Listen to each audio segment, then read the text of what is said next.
Mr. H? Tahimik niyo.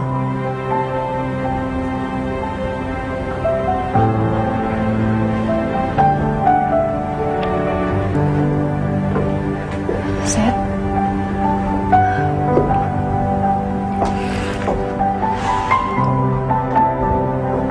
Jessie, kung may sasabihin ka man kay Justin, sabihin mo na ngayon bago mahuli ang lahat.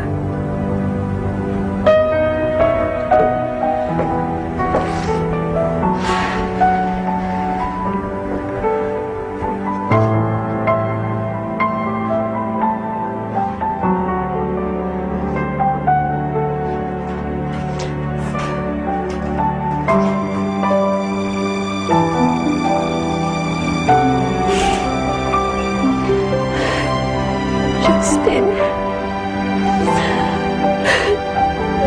Bakit mo ako iniwanan?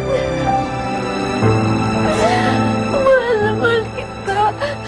Pinapatawad kita sa lahat. Justin.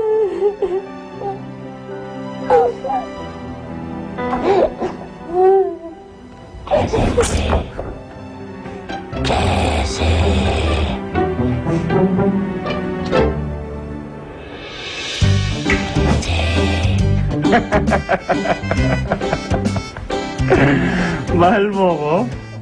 Flesh wound lang. Aray, huwag naman, huwag naman. Honey, huwag. Sinabi mo, mahal mo ako, wala nang bawian yun, ha? Yeah. Mahal mo ako. Ang sarap na.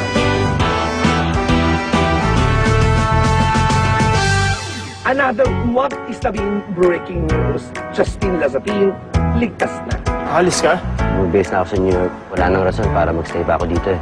Salamat for taking care of Jessie and loving her nung hindi ko kaya. Ang chika, kasama doon dito ang kanyang dating peking asawa na si Jessie. Kaya naman ang bulong-bulungan na mga matatabi ng dila, nagkabalikan na daw ang dalawa. Is this for real this time? Alam ko nagsimula tayo magkaaway, kakaasaran. Pero sa tuwing nagbabangayan tayo, hindi natin alam. Unti-unti na pala tayo nahuhulog. Hanggang sa nahulog na tayo, na hindi natin kaya mabuhay nang wala ang isa. Jessie.